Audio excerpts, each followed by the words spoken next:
ተወካዮች ምክር ቤት የፌዴራል መንግስት በክልሎች ጣልቃ የሚገባበትን ስርዓት ለመደንገግ የወጣ ማሻሻያ ረቂቅ አዋጅን መርምሮ አጸደቀ። ይሄ ቀርቦ ማሻሻያ የጊዜያዊ አስተዳደር የቆይታ ጊዜ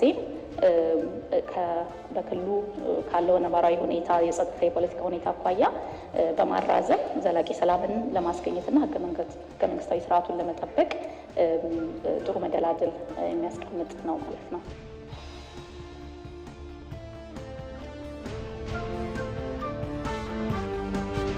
ባለፉት 7 ዓመታት የእሴት ስብራቶቻችንን በመጠገን አሰባሳቢ ትርክት ለመገንባት መንግስት ሰርቷል ሲሉ መዋዘ ጥበባት ዲያቆን ዳንኤል ክብረት ገለጹ። እሴቶቹን ብቻ ሳይሆን ባለፉት ስንሰብረው የነበረው እሴት ጠባቂዎቹንም ሰብረናቸው። ስለዚህ እሴቱ ቢኖር ጠባቂ አልነበረው። ይሄ ለውጡ ግን ምንድን ነው? እሴቱን ለማምጣት እሴት ጠባቂውን ላምጣው አለና እሴት ጠባቂውን አመጣው።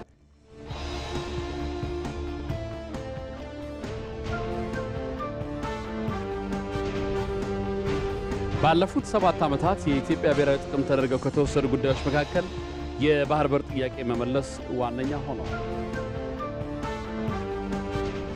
ጠቅላይ ሚኒስትር አብይ አህመድ ወደ ስልጣን ከመጡ በኋላ መንግስታቸው የኢትዮጵያን የባህር በር ፍላጎት የሀገር ህልውና ጉዳይ አድርጎ እንደሚመለከተው ማስታወቃቸው 30 ዓመታትን የተሻገረው የህዝብ ጥያቄ የመንግስት አጀንዳ መሆኑን ያረጋገጡበት ሆነ።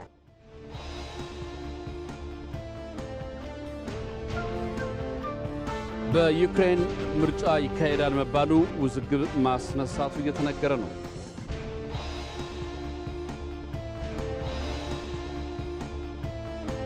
ከስፖርት የእንግሊዝ ፕሪሚየር ሊግ የ30ኛ ሳምንት ጨዋታዎች ዛሬ ምሽት መደረግ ሲጀምሩ በለንደን ደርቢ አርሰናል ከፉልሃም የሚያደርጉት ጨዋታ ይጠበቃል የሚሉት ዋና ዋናዎቹ ናቸው።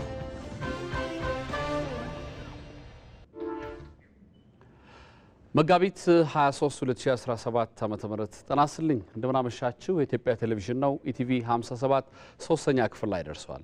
ከዜናዎቹ ጋር አንተነህ ደግፌ ነኝ። እዚህ ሸጎሌ ከሚገኘው ኢቢሲ ዋና ስቱዲዮ በተጨማሪም በባህር በር ጉዳይ ላይ እንግዳም ጋብዘናል። እንግዳችን በአሶሳ ዩኒቨርሲቲ ኢኮኖሚክስ መምህር መሐመድ ኢብራሂም ናቸው። ከአሶሳ ኢቢሲ ስቱዲዮ በቀጥታ መስመራችን ላይ ይገኛሉ። ጉዳዩ ሲደርስ ወደ ኋላ ላይ መረጃ ይሰጡናል። በጣም አመሰግናለሁ እንግዳችን። አብራችሁኑ ነው። የኢትዮጵያ መገናኛ ብዙሃን ባለስልጣን በኢቢኤስ ቴሌቪዥን ጣቢያ አዲስ ምዕራፍ በተሰኘ ፕሮግራም ላይ አስተዳደራዊ እርምጃ መውሰዱን አስታወቀ። ባለስልጣኑ ፕሮግራሙ እሁድ መጋቢት 14 ቀን 2017 ዓ.ም ያሰራጨውን ፕሮግራም ከመገናኛ ብዙሃን አዋጅና ከዘርፍ ሕጎች አንጻር መገምገሙን ገልጿል። በዚህ መሰረት በጣቢያው የቀረበው ፕሮግራም በሐሰተኛ መረጃ ላይ የተመሰረተ ህዝብን የሚያሳስትና ጥርጣሬን የሚፈጥር የመገናኛ ብዙሃን አዋጅ 1238 ህዝባር 2013 የጥላቻ ንግግርና ሐሰተኛ መረጃ ስርጭትን ለመከላከልና ለመቆጣጠር በወጣ አዋጅ 1185 ህዝባር 2012 እንዲሁም የጋዜጠኝነት ሙያ ስነ ምግባርን መደበኛ የጋዜጠኝነት አሰራርን የሚጥስ የፓራ ጆርናሊዝም አሰራርን የተከተለ ሆኖ ተገኝቷል ተብሏል። ጣቢያውም በፕሮግራሙ ዙሪያ ተጠይቆ ለባለስልጣኑ በሰጠው ምላሽ ያሰራጨው ፕሮግራም ሐሰተኛ መሆኑና ስህተት መፈጸሙን ማረጋገጡን ባለስልጣኑ ባወጣው መረጃ አመላክቷል። ባለስልጣኑ ጉዳዩን መርምሮ በጣቢያ የሚሰራጨው አዲስ ምዕራፍ የተሰኘው ፕሮግራም በኤዲቶሪያል አሰራሩ ላይ አስፈላጊውን እርምት ወስደው ለባለስልጣኑ እስኪያሳውቅና ውሳኔ እስኪያገኝ ድረስ ፕሮግራሙ ከስርጭት ታግዶ እንዲቆይ መወሰኑና የጽሁፍ ማስጠንቀቂያ የተሰጠ መሆኑንም ገልጸዋል። የኢትዮጵያ ብሔራዊ ባንክ ዛሬ ያካሄደውን የ50 ሚሊዮን የአሜሪካን ዶላር የውጭ ምንዛሬ ጨረታ ውጤት ይፋ አድርገዋል። ባንኩ ይፋ ባደረገው መረጃ የጨረታው አሸናፊዎች የገዙት የውጭ ምንዛሬ በአማካይ በአንድ የአሜሪካን ዶላር 131.7095 ብር መሆኑ ተመላክቷል። በውጭ ምንዛሬ ጨረታው በአጠቃላይ 12 ባንኮች የውጭ ምንዛሬ ማግኘታቸውም ተገልጿል።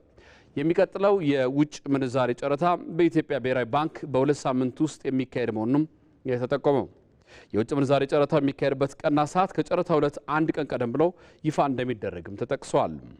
የኢትዮጵያ ብሔራዊ ባንክ በየ2 ሳምንቱ የሚያወጣው የውጭ ምንዛሬ ጨረታ የውጭ ምንዛሬ ገበያን ለማረጋጋትና ሪፎርሙ ከተጀመረ ወዲህ መሻሻል እያሳየ የመጣውን የውጭ ክፍያ ሚዛን ይበልጥ ለማጠናከር እንደሚረዳም ታምኖበታል።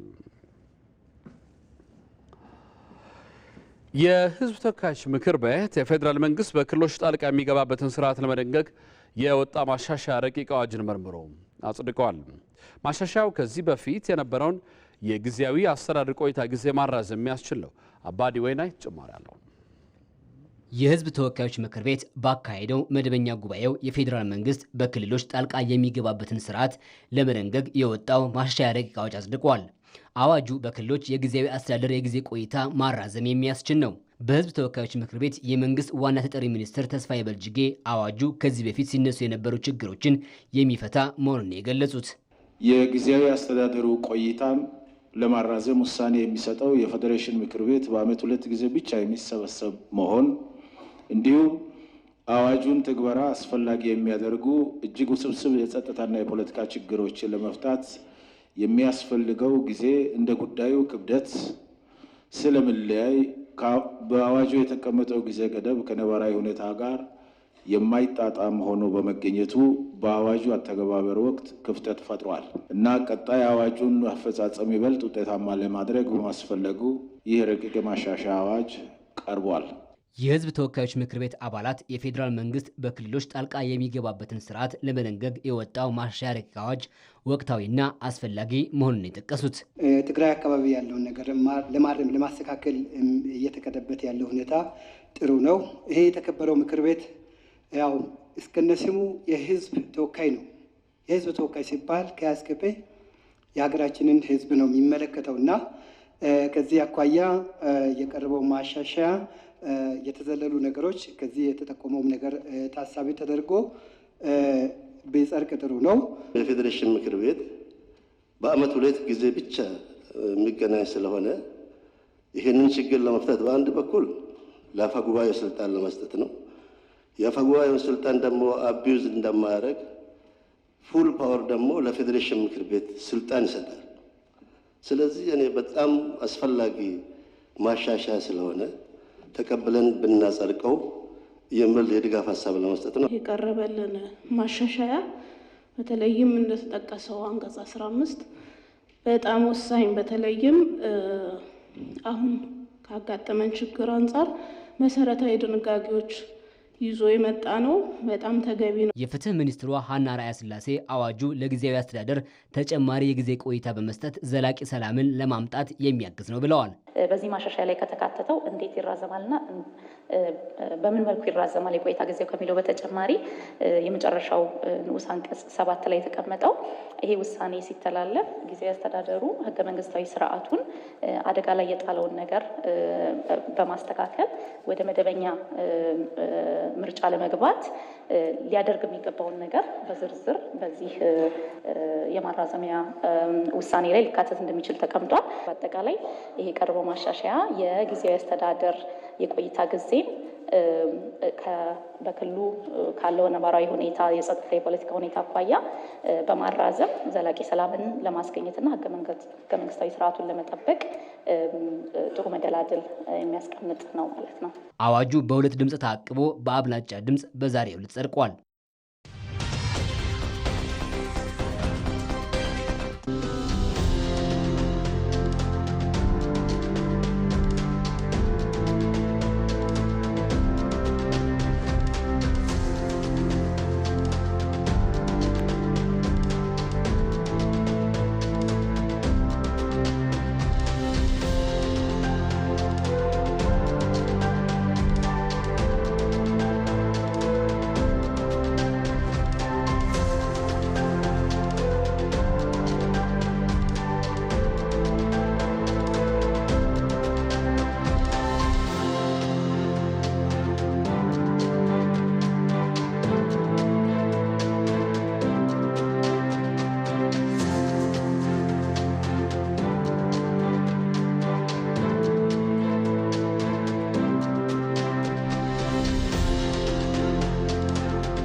አሁን የምናልፈው ያለፉት 7 ዓመታት የተሰሩ የለውጥ ስራዎች ላይ ትኩረት ወዳደረጉ ዜናዎች ይሆናል። የዛሬም አጀንዳ ጉዳያችንም እዚሁ ላይ የሚያተኩር ይሆናል። ባለፉት 7 ዓመታት የሴት ስብራቶቻችንን በመጠገን አሰባሳቢ ትርክት ለመገንባት መንግስት ሰርቷል ሲሉ መዋዘ ጥበባት ዲያቆን ዳንኤል ክብረት ገለጹ። መንግስት ባለፉት የለውጥ ዘመናት ህብረ ብሔራዊ አንድነትን እውቅና ከመስጠት ጀምሮ እስከ ህብረ ብሔራዊ አንድነትን የሚያጎለብቱ ትርክት እስከ መፍጠር ድረስ በትኩረት ሰርቷል ብለዋል። መስከረም ቸርነት ተጨማሪ አላት። ባለፉት 7 የለውጥ ዓመታት መንግስት የፖለቲካ የኢኮኖሚና ማህበራዊ ስብራቶችን ለመጠገን እየሰራ መሆኑን የጠቅላይ ሚኒስትሩ የማህበራዊ ጉዳዮች አማካሪ መዋዘ ጥበባት ዲያቆን ዳንኤል ክብረት ተናግረዋል። ዲያቆን ዳንኤል ክብረት ማህበራዊ ስብራቶቻችንን ለመጠገን መንግስት ህብረ ብሔራዊነትን እውቅና ከመስጠት ጀምሯል ነው ያሉት። አንድነታችን ህብረ ብሔራዊነታችንን ሳይጠቀልለው፣ ህብረ ብሔራዊነታችን አንድነታችንን ሳይከፋፍለው፣ አንድነቱ የመተሳሰሪያ ጠንካራ አቅም ሆኖ ህብራዊነቱ የልዩ ልዩ ሆነን እንደ ጥለት የመዋቢያ ወይም የተለያየ ጸጋ ባለቤት የመሆኛ ጌጥ ሆኖ የኖርንበት ነው። ለዚህ እውቅና መስጠት ነው። ለዚህ እውቅና መስጠት የመጀመሪያው ነው፣ ቅድም እንዳነሳሁልህ። ሁለተኛው ምንድን ነው? ይሄን እውቅና የሰጠኸው ነገር ተጠናክሮ እንዲቀጥል መስራት ማለት ነው። አሁን የለውጡ አንዱ ትሩፋት የምታመጣው እዚህ ጋር ነው። አሁን ላይ ለሚስተዋሉ ችግሮች ለዘመናት እሴቶቻችን መሰበር ምክንያት ነው ያሉት ዲያቆን ዳንኤል ይህንንም ለመጠገን መንግስት እሴት ግንባታ ላይ እየሰራ ነው ብለዋል። እሴቶቻችን ነው ባለፉት ዘመናት ሲሰበሩ የኖሩት። እሴት ገንቢዎቹም ጭምር ነው ሲሰበሩ የኖሩት። ለምሳሌ የሃይማኖት ተቋማት ለምንድን ነው በለውጡ 3ቱን ትልልቅ የሃይማኖት ተቋማት ለማጠናከር መንግስት ትግል ያደረገው? ተበትኖ የነበረውን የኦርቶዶክስ ሲኖዶስ ወደ አንድ፣ ለሁለት ተከፍሎ የነበረውን የእስልምና ጉዳዮች ጠቅላይ ምክር ቤት ጉዳይ ወደ አንድ፣ ከዛ በፊት አንድ ወጥ ተቋማት ያልነበራቸውን የወንጌላውያን አብያተ ክርስቲያናትን ጉዳይ ወደ ካውንስል ለምን ማምጣት ተፈለገ? እሴቶቹን ብቻ ሳይሆን ባለፉት ስንሰብረው የነበረው እሴት ጠባቂዎቹንም ሰብረናቸዋል። ስለዚህ እሴቱ ቢኖር ጠባቂ አልነበረው። ይሄ ለውጡ ግን ምንድን ነው? እሴቱን ለማምጣት እሴት ጠባቂውን ላምጣው አለ እና እሴት ጠባቂውን አመጣው። ሀገር የሚገነባው በትርክት ነው ያሉት ዲያቆን ዳንኤል የለውጡ መንግስትም አሰባሳቢ ትርክት ለመገንባት እየሰራ መሆኑን አንስተዋል። ኢትዮጵያ ተደፈረች፣ በሰሜን በኩል ጠላት መጣ ሲባል ሰሜን የት እንደሆነ ሳያውቁት ተነስተው ወረኢሉ ከተው ከወረኢሉ ተነስተው ሰሜን ሄደው ጠላት እንደተዋጉት ሰዎች በአካል ያውቁት ነበር? አያውቁትም። ሄደው ነበር? አያውቁትም።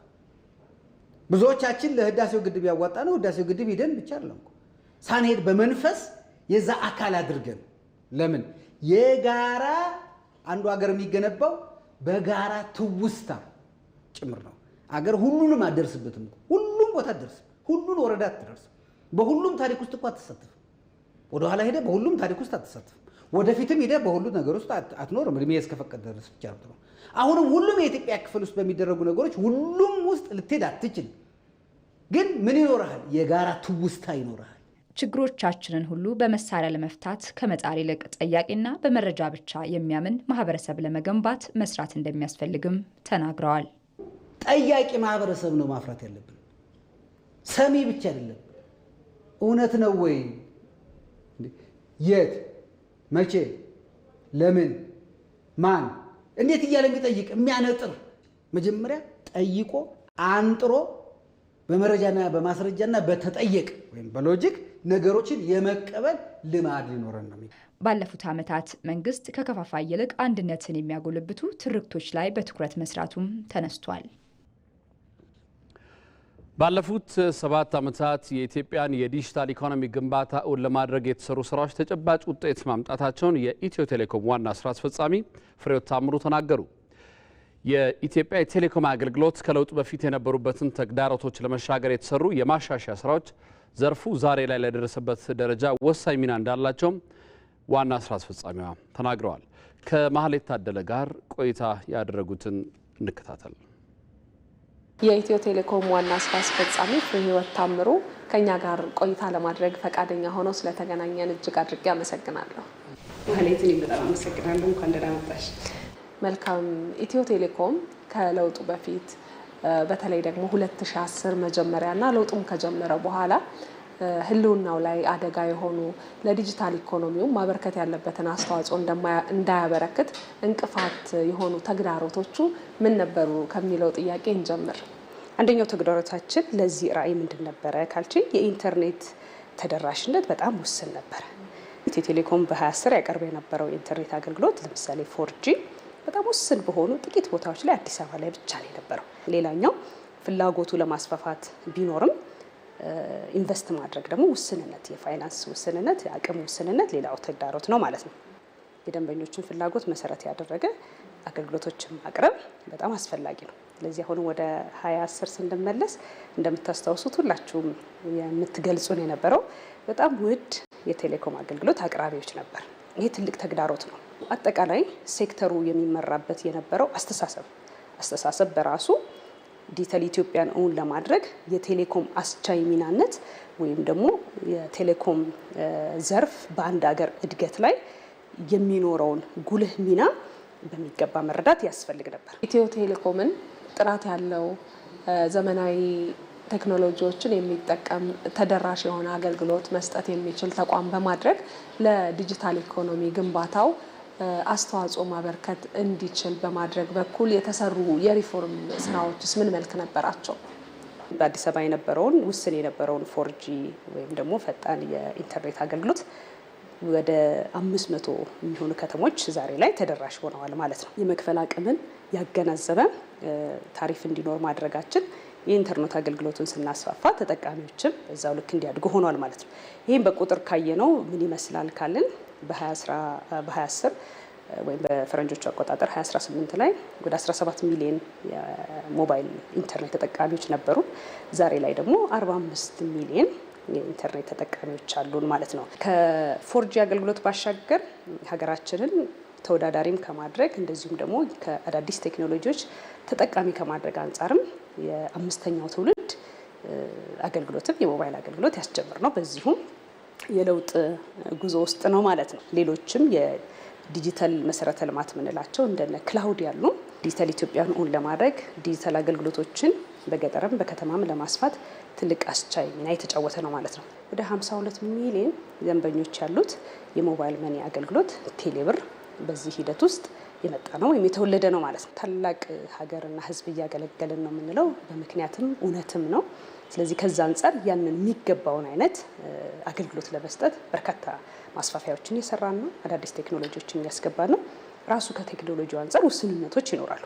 ኢትዮ ቴሌኮም ብቁ የሆነ ተወዳዳሪ በደንበኞቹ ዘንድም ተመራጭ የሆነ ተቋም ለማድረግ ምን አይነት ስትራቴጂክ እቅድ እየተከተላችሁ ትገኛላችሁ? በምናደርጋቸው ማሻሻያዎች፣ በምናመጣቸው ቴክኖሎጂዎች አዳዲስ ነገሮች እየተፈጠሩ ነው ራሳችንን ሳንገድብ። ስለዚህ ኢትዮጵያ ከዲጂታል ስነ ምህዳሩ ወይም ደግሞ አጠቃላይ ዓለም ላይ ካለው ከዲጂታል ኢኮኖሚ ግንባታ የራሷ የሆነውን ድርሻዋን እንድታገኝም ነው እኛ እዚህ እየሰራን ያለ ነው ማለት ነው።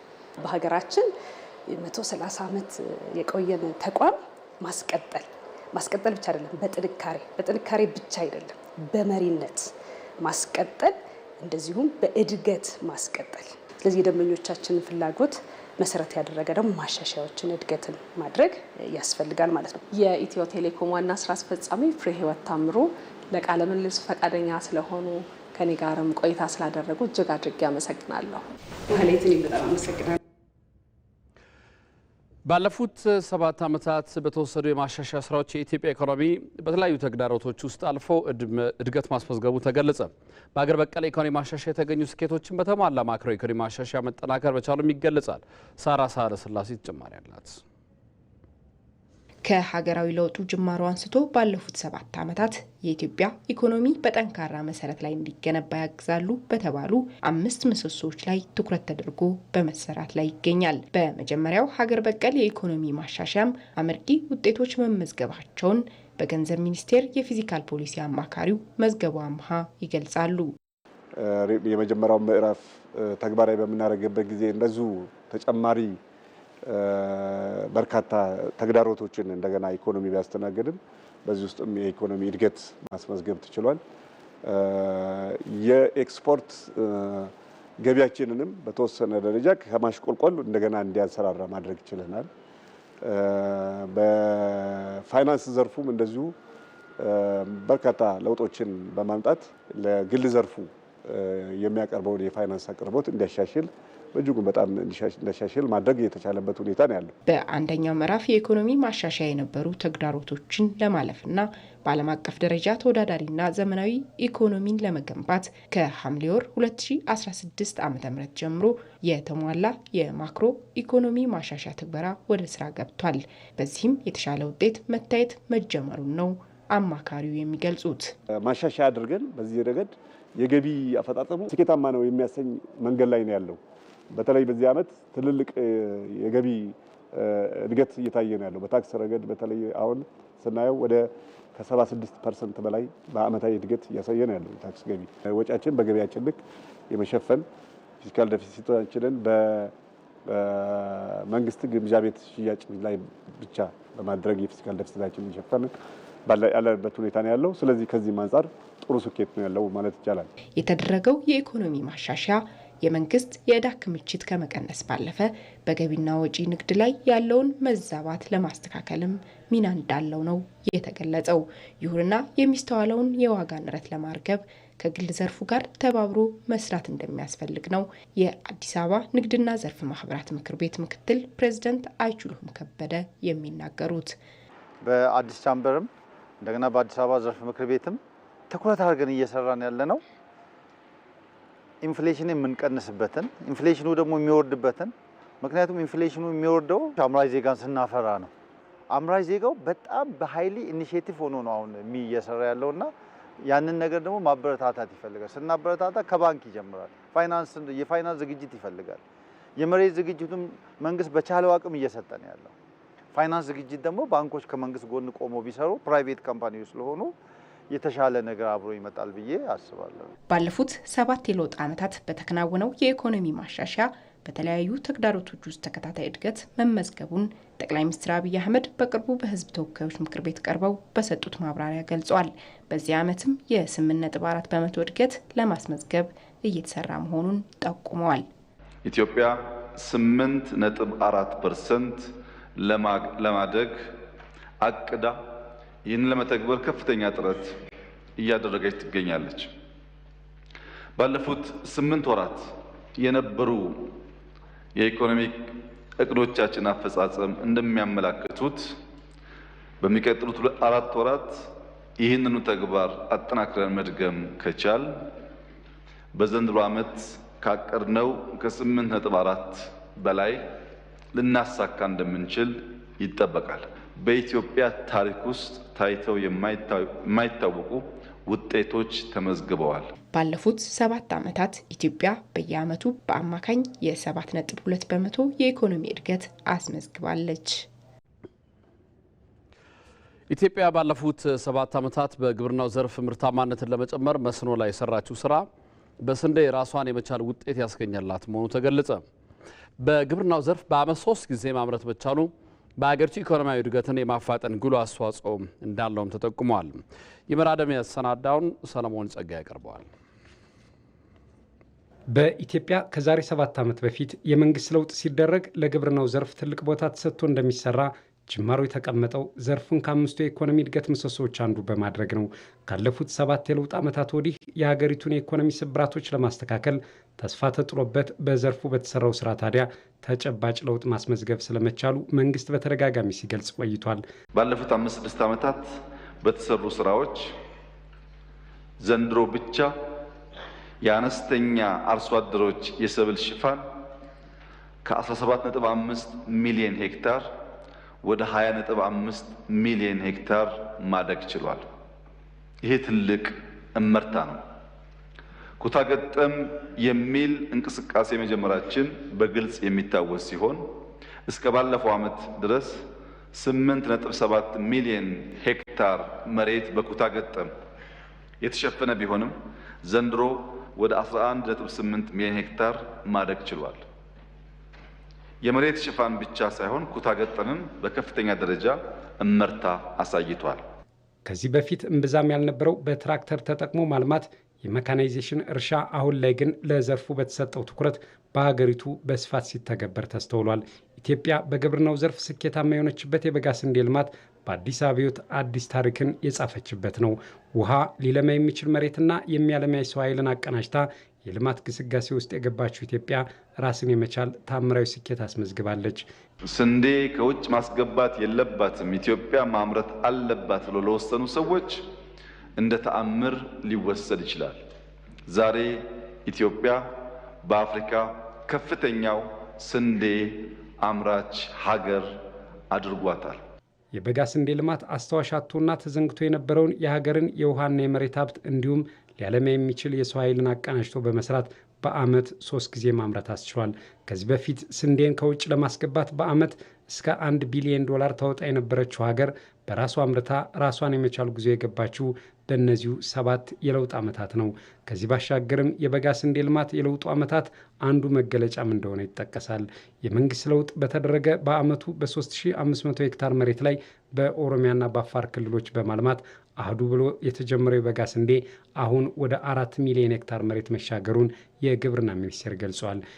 በዝናብ ላይ ብቻ ጥገኛ የነበረውን ግብርና ሁሉንም የውሃ አማራጮች የመጠቀም ከእጅ ወደ አፍ የሆነውን ግብርና ወደ ኮመርሻል ግብርና የመቀየር ችግሮቹን የመለየት መፍትሄዎቹ ደግሞ ስር ነቀል በሆነ መንገድ የማስቀመጥ ሁኔታ የለውጡ መንግስት ግብርና ላይ ሲጀምር ግብርና ከዚህ በፊትም ቢሆን በቃል ደረጃ ትኩረት ያልተሰጠበት ስርዓት የለም። ግን የቃልና የተግባር ልዩነት ነው የነበረውና በተግባር በእነዚህ ጉዳዮች ላይ እርምጃዎች በመውሰዱ ለውጦች ተገኝተዋል ማለት ነው። የውሃ ሀብት ሊለማ የሚችል መሬትና የሚያለማ የሰው ኃይልን አቀናጅታ የልማት ግስጋሴ ውስጥ የገባችው ኢትዮጵያ ራስን የመቻል የስንዴ ምርት ተአምራዊ ስኬት አስመዝግባለች። የምግብ ሉዓላዊነትን ለማረጋገጥ ግብርናው ዝናብ ጠባቂ ብቻ መሆን የለበትም በሚል ወደ ሰፋፊ የመስኖ ልማት መግባቱም ግብርናውን ወደ አዲስ ምዕራፍ አሸጋግሮታል። እርግጥ ነው የመስኖ ስንዴ ልማት በንቅናቄ ሲካሄድ የአመለካከት ክፍተት፣ የግብዓት እጥረት፣ የውሃ አቅርቦት መጓደልና የአንዳንድ የሚመለከታቸው አካላት ቁርጠኝነት ማነስ ተግዳሮቶችም አጋጥመውታል። ለሀገራዊ አርሶ አደርና ለአጠቃላይ የግብርና ልማት እንቅስቃሴ አሳሳቢ የሆነው ጉዳይ ደግሞ አሁንም ድረስ የአፈር ማዳበሪያ ከውጭ እየተገዛ መግባቱ ነው። የሀገሪቱን የመልማት አቅም በመረዳት ለዘርፉ ትኩረት የሰጠው መንግስትም ለተግዳሮቶቹ ተገቢ የመፍትሄ እርምጃዎችን በማስቀመጥ በልማቱ ውጤት እንዲመዘገብ አድርጓል። በኢትዮጵያ በ2011 ዓ.ም የተጀመረው የአረንጓዴ አሻራ መርሃ ግብር የሀገሪቱን የደን ሽፋን ከ17.200 ወደ 23.6% ከፍ እንዲል አድርጓል። በመርሃ ግብሩ እስካሁን ከ40 ቢሊዮን በላይ ችግኞችም ተተክለዋል። ያለፉት ዓመታት የአረንጓዴ አሻራ ሂደትን መታሰቢያ ደረጀ ታስቀኛናለች።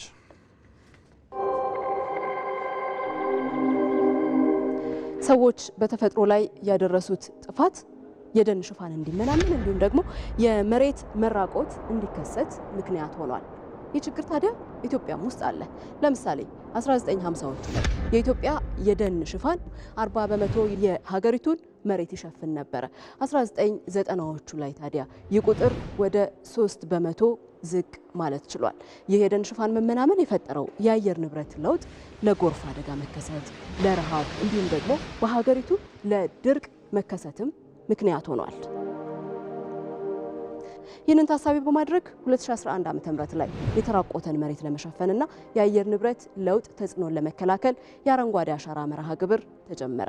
በአንድ ጀንበር 356 ሚሊዮን ችግኞችን መትከል በተቻለበት በዚህ ዓመት በአጠቃላይ 4.6 ቢሊዮን ችግኞች በዚህ መልኩ ተተክለዋል።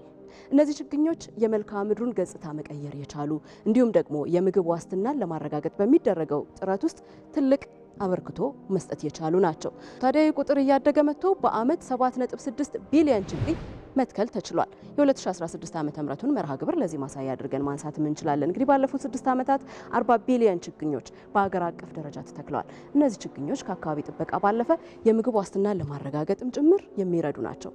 የፍራፍሬ የመኖ እንዲሁም ደግሞ የውበት ችግኞችም ተተክለዋል። በዚህ ሂደት ታዲያ 20 ሚሊዮን በላይ ዜጎች ናቸው የተሳተፉት። ይህ ለውጥ ተኮር ተግባር የኢትዮጵያን የደን ሽፋን ከ17.2% ወደ 23.6% ከፍ ማድረግ ያስቻለም ሆኗል። በየዓመቱ 92000 ሄክታር በላይ ደን የሚወድም ነበረ። ታዲያ አሁን ላይ 27000 ሄክታር መሬት መሆንም ችሏል። ይህ ቁጥር ይህ ማለት የአረንጓዴ አሻራ መርሃ ግብሩ 65000 ሄክታር ደንን በየዓመቱ መታደግ ችሏል ማለት ነው። ከዚህ በተጨማሪ በእነዚህ 6 ዓመታት በችግኝ ማፍላት፣ በመንከባከብ እንዲሁም ደግሞ በደን ልማት ከ1 ሚሊዮን በላይ ዜጎች የስራ ዕድል ተፈጥሮላቸዋል። በቀጣይ 2 ዓመታት 10 ቢሊዮን ችግኞችን በሀገር አቀፍ ደረጃ ለመትከል ታቅዷል። እነዚህ ችግኞች ታዲያ ቀሪ የተራቆቱ መሬቶችን በማከም ሀገሪቱን አረንጓዴ በማልበስ የምግብ ዋስትናንም ለማረጋገጥ ይረዳሉ ተብለው ይጠበቃል። ባለፉት 7 ዓመታት የኢትዮጵያ ብሔራዊ ጥቅም ተደርገው ከተወሰዱ ጉዳዮች መካከል የባህር በር ጥያቄን መመለስ ዋነኛ ሆኗል።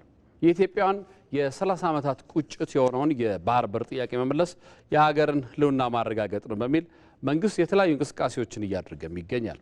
የኢትዮጵያ የባህር በር ጥያቄ አስፈላጊነት፣ ጥያቄውን ለመመለስ በመንግስት በኩል እየተሰሩ ያሉ ስራዎችና የተገኙ ውጤቶችን በተመለከተ ማህሌት ታደለ ተከታዩን ዘገባ አሰናድታለች።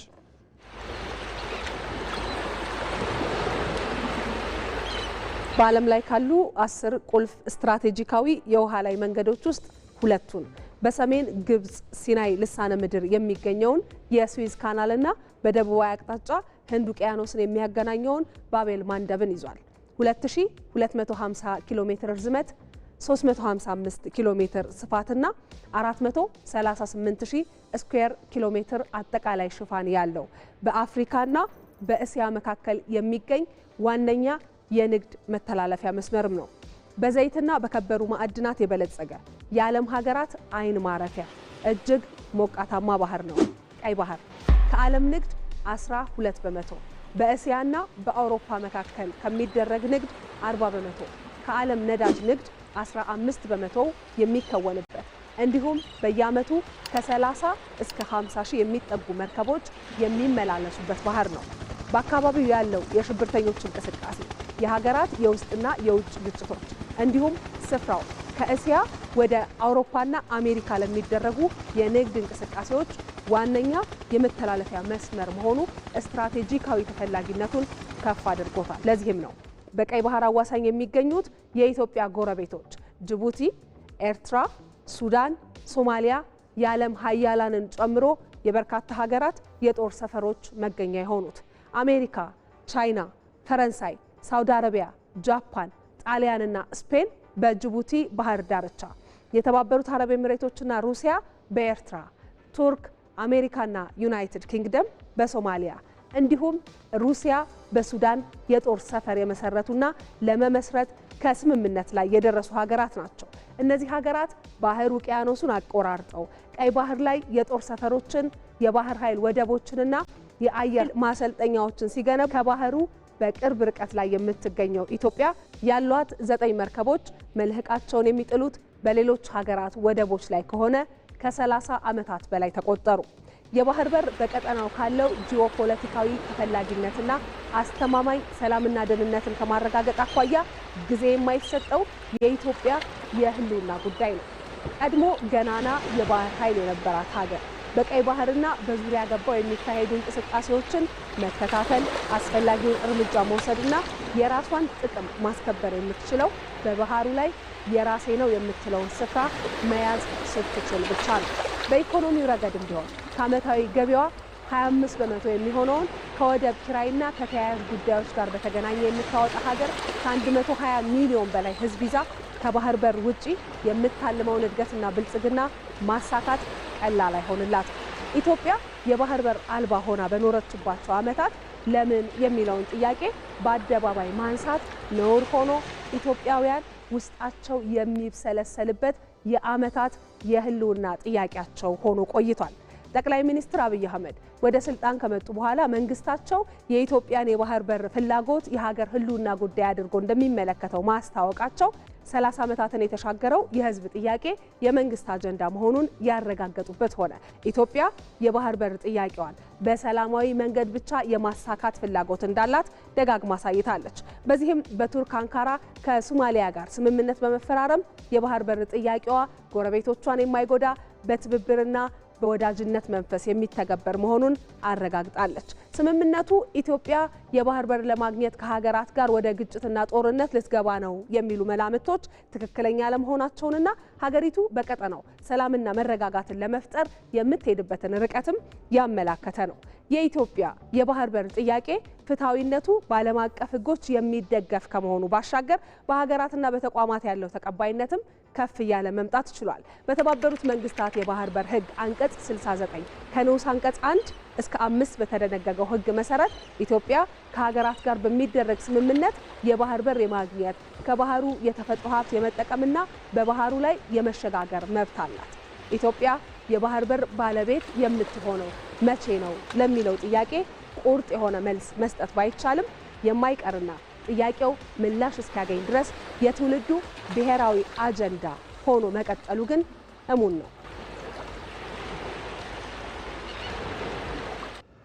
በዚህ ጉዳይ ላይ ተጨማሪ ማብራሪያ እንዲሰጡን እንግዳ ጋብዘናል። እንግዳችን በአሶሳ ዩኒቨርሲቲ የኢኮኖሚክስ መምህር መሐመድ ኢብራሂም ናቸው። ከአሶሳ ኢቢሲ ስቱዲዮ በቀጥታ ይገኛሉ።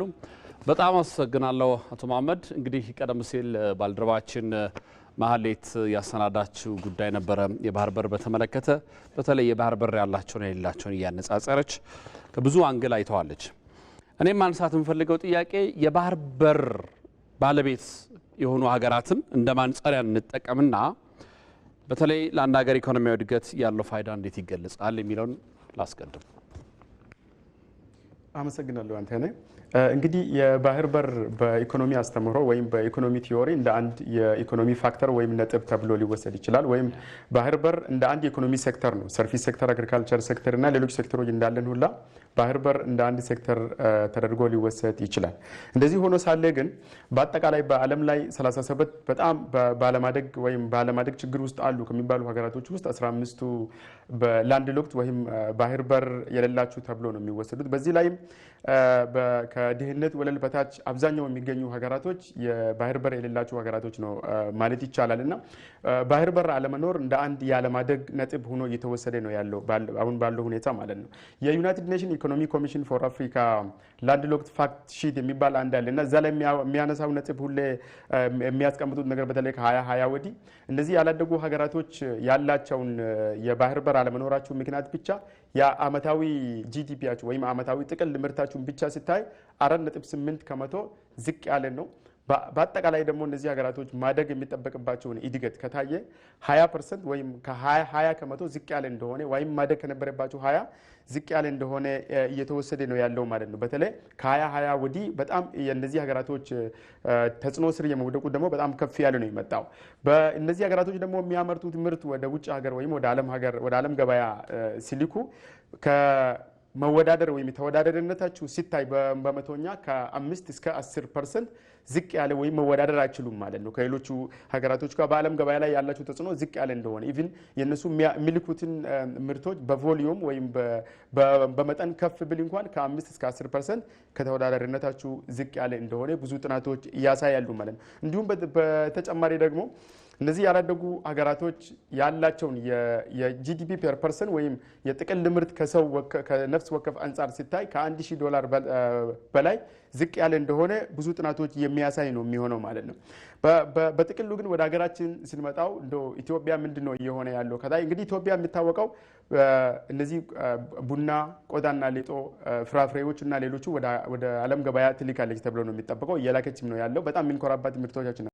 ነገር ግን ኢትዮጵያ ላንድ ሎክድ ከመሆኑ ወይም የባህር በር ካለመኖሯን ብቻ ከ43 እስከ 80% ከነዚህ ምርቶች ዝቅ ያለ ነው የምታገኘው ማለት ነው። በጥቅሉ ኢትዮጵያ ከኤክስፖርት ወይም ወደ ዓለም ገበያ የምትልካቸውን ምርቶች 16%ዋን ሙሉ በሙሉ የሚሄደው ወደ ባህር በር ካለው ነገሮች ጋር ነው። ክራይ ጋር ከዲሌይ ከማድረግ ወይም ከመዘግየት ጋር ተያይዞ የሚገናኝ 16% ኢትዮጵያ ታጣለች ማለት ነው።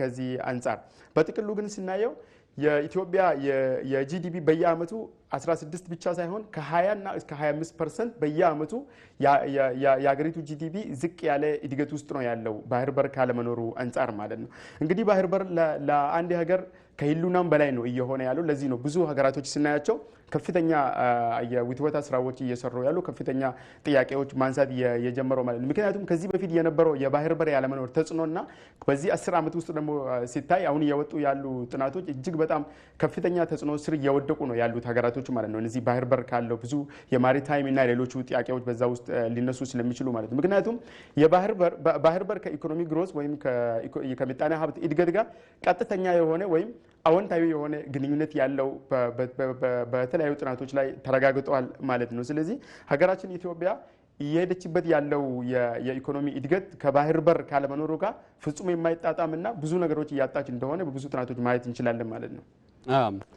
ጉድ የመጨረሻ ጥያቄ እናድርገውና እንግዲህ ከዚህ አኳያ የምትከተለው መንገድ ምን መሆን አለባት? ይታወቃል እንኳን የባህር በር ሌሎችም ጉዳዮችም ኢትዮጵያ ስታነሳ የጎረቤት ሀገሯን ወይም ሀገራትን ታሳቢ ባረገ መልኩ ሰላማዊና የጋራ ተጠቃሚነት የሚል ሁለት ፒላሮች ወይም ደግሞ ማዕዘኖች መሰረቶችን ታነሳለች እና ከዚህ አንጻር እንዴት ነው መሆን ያለበት አካሄዱ የሚለውን ደግሞ መደምደሚያ እናድርገው ባጭሩ ነው።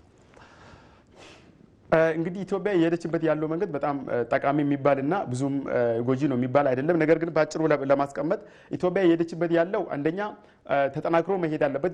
የተጀመሩ ነገሮች አሉ፣ ግን መልቲላተራል የሆነ ወይም ብዙሃን የሆነ የዲፕሎማሲ መንገድ መከተል አለበት። በተለይ ከዩናይትድ ኔሽን ከአፍሪካ ህብረትና ሌሎቹ ዓለም አቀፍ ተቋማት ጋር የሚደረጉ ውትወታዎች መቀጠል አለባቸው።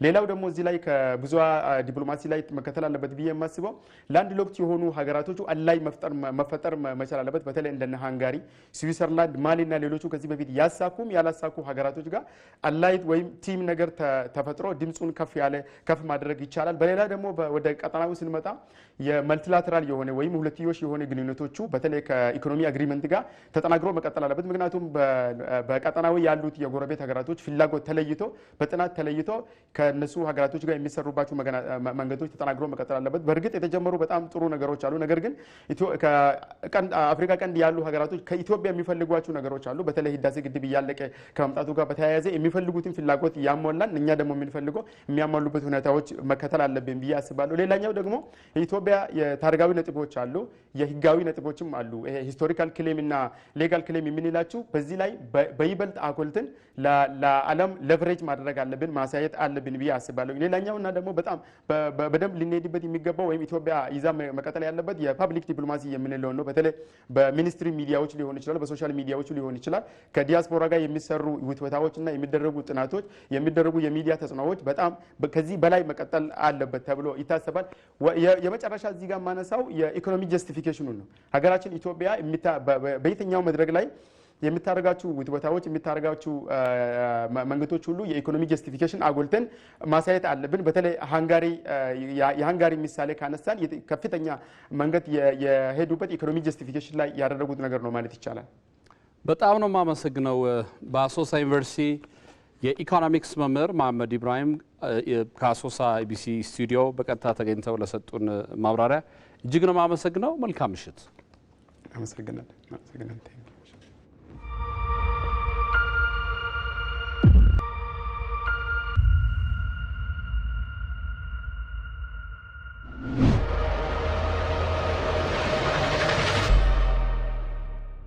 ኢትዮጵያዊ ዲሞክራሲ ያስፈልገናል። ኢትዮጵያዊ ፍልስፍና ያስፈልገናል። ኢትዮጵያዊ ማንነት ላይ ቤዝ ያደረገ ነገር ያስፈልገናል። ምን ማለት ነው? የሚያምን ይሉንታን የሚያቅ ጎረቤት የሚያከብር ታላቅ የሚያከብር ከሁሉ በላይ ልዩነቶች ከሰው በታች መሆናቸውን ማሰብ ያስፈልጋል። ከኔ የተለየ ሐሳብ ስላለ እገላለሁ የሚል ሰው የሐሳብ ልዕልና አልገባውም። ሰው ከዚያ ስለሚበልጥ ሰውየውን ሳይገድል ሐሳቡን ማስረጽ የማይችል ከሆነ በክላሽ ብቻ አይደለም በቦክስም ቢሆን የኔን ካልተቀበልክ የሚል ሰው የሰው ክብር አልገባውም፣ ለሰው ሊታገል አይችልም። ሰው ከሐሳብ በላይ መሆኑን ማመን ያስፈልጋል። ሁሉም ሰው የሚጨምረው ቫልዩ እንዳለ ማሰብ ያስፈልጋል። ሁሉም ሰው ኢንፋይናይት ፖቴንሻል አለው፣ የሚያይበት መነጽር አለው። ያን ሰብሰብ አድርጎ መካከለኛውን መውሰድ ያስፈልጋል። ዲሞክራሲ ለሁሉም በሁሉም ስፍራ ነው። በቤታችንም ውስጥ ዲሞክራሲ ያስፈልጋል። በሰፈርም ያስፈልጋል፣ በቸርችም ያስፈልጋል፣ በመስጊድም ያስፈልጋል። ኢትዮጵያ ውስጥ አሁን ያለው ሁኔታ ለአንዳንዶች ተስፋ፣ ለአንዳንዶች ስጋት፣ ለአንዳንዶች ደግሞ ግራ የሚያጋባ ምልከታዎች ይይዛል። ኢትዮጵያውያን በተባበረ ክንድ በተደመረ ሐሳብ ኢትዮጵያን ለመገንባት ሁላችንም የምንሮጥ ከሆነ ደከመኝ ሰለቸኝ ሳንል ያለንን በመስጠት ለዚች ሀገር መስራት የምንችል ከሆነ በጣም በአጭር ጊዜ ውስጥ ኢትዮጵያ መለወጥ ይቻላል። አክራሪነት፣ የራስን መውደድ፣ የሌላውን መጥላት፣ የኔ ብቻ ስንል ያንተ አይደለም ማለት እንደዚህ አይነት ስሜቶች ለኢትዮጵያውያን አይበጁም። አሁንም በተባበረ መንፈስ ተጋግዘን የዚችን ሀገር ህልውና ማስቀጠል ከሁላችን ይጠበቃል።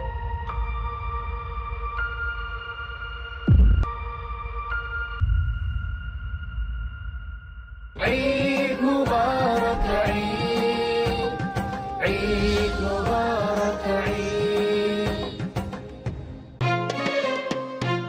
ኢማን አላብሱን ስለሄደው ወር ቀልባችን ታርቀን በእምነት እንድን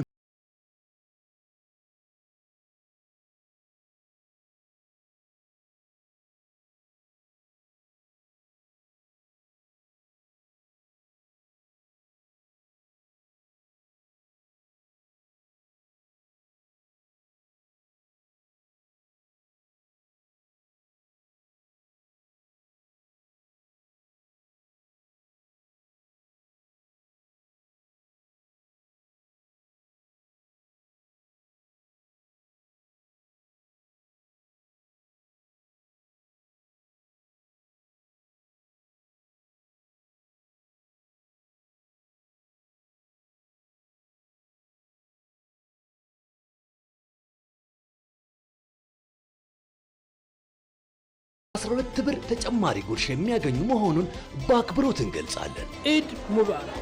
ሲቢ ኑር የተሟላ ከወለድ ነፃ የባንክ አገልግሎት። የኢትዮጵያ ንግድ ባንክ ሁሌም የሚተማመኑበት ባንክ። عيد مبارك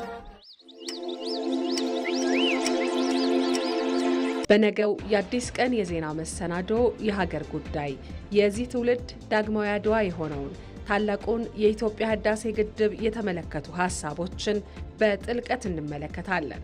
አባይ ያለ ሀገሩ የሚያድር የበረሃ ሲሳይ እየተባለ የሚዘፈንለትን ወንዝ በቀየው ለማሳደር ያለፉትን 14 ዓመታት ኢትዮጵያውያን በአንድነትና በትጋት ያሳዩት ተጋድሎና ያመጣውን ውጤት በተመለከተ የሀገር ጉዳይ ይቃኛል። ታላቁ የኢትዮጵያ ህዳሴ ግድብ ለሌሎች ፕሮጀክቶች ምን ትምህርት ይወሰድበታል ሲልም የአዲስ ቀን የሀገር ጉዳይ በግድቡ ዙሪያ ዓለም አቀፍ ተደራዳሪ የሆኑትን የውሃ ፖለቲካ ተመራማሪውን ዶክተር ያዕቆብ አርሳኖን ስቱዲዮ ድረስ ጋብዞ ማብራሪያ ያሰጥበታል። ታላቁ የኢትዮጵያ ህዳሴ ግድብ ያለፋቸው ውስብስብ ችግሮችና በየመሪዎቹ የተሰጡ የአመራር ሂደቶች ግድቡን እንዲሆን የነበራቸውን ሚና የሀገር ጉዳይ ይዳስሳል። በተለይ ባለፉት 7 ዓመታት ግድቡ አሁን የያዘውን መልክ ለመስጠት የታለፈበት መንገድና የነበረው የጋራ ርብርብ ምን ይመስላል ሲልም ይጠይቃል። አዲስ ቀን የዜና መሰናዶ ይህንን የሀገር ጉዳይ ጨምሮ ሌሎች ጥንቅሮችንም አካቶ ነገ ከጠዋቱ 1 ሰዓት እስከ 3 ሰዓት ከሀብታሙ ተክለስላሴና ከመቅደላይት ደረጀ ጋር ይጠብቃችኋል። አዲስ ቀን። የውጭ ዜና። በዩክሬን ምርጫ ይካሄዳል መባሉ ውዝግብ ማስነሳቱ ተነገረ። የዩክሬን ከተማዎች በምሽት በሩሲያ ቦምብ እየተደባደቡ ባሉበት ሁኔታ ምርጫ ማካሄድ ዘበት ነው ሲሉ አስተያየት ሰጪዎች ተናግረዋል። ነገር ግን በዋና ከተማዋ ኪዩቭ ጎዳናዎች ላይና ቢሮዎች በሀገሪቱ ምርጫ የማካሄድ አዝማሚያ እንዳለም ተጠቁመዋል። በፈረንጆች 2024 ሊካሄድ የነበረው ፕሬዝዳንታዊ ምርጫ ከ2 ዓመት በፊት የሩሲያ ጦርነት ተከትሎ እንዳልተካሄደ ይታወሳል። በተሰበሰበው የህዝብ አስተያየት መሰረት 78 በመቶ ያህሉ ዜጎች ምርጫው አሁን መካሄድ እንዳለበት ፍላጎት አላቸው ሲል ቢቢሲ ዘግቧል። በመጨረሻም ስፖርት። የእንግሊዝ ፕሪሚየር ሊግ የ30ኛ ሳምንት ጨዋታዎች ዛሬ ምሽት መደረግ ሲጀምሩ በለንደን ደርቢ አርሰናል ከፉልሃም የሚያደርጉት ጨዋታ ይጠበቃል። በሌላ ተጠባቂ ጨዋታ ማንቸስተር ዩናይትድ ከጠንካራው ኖቲንጋም ፎረስት ጋር ይጫወታል። ከኢትዮጵያ ቴሌቪዥን ኢቲቪ 57 በዚህ አብቅቷል። ስለተከታተላችሁ እናመሰግናለን። አንተነህ ደግፌ ነኝ። ሰላም ደሩ።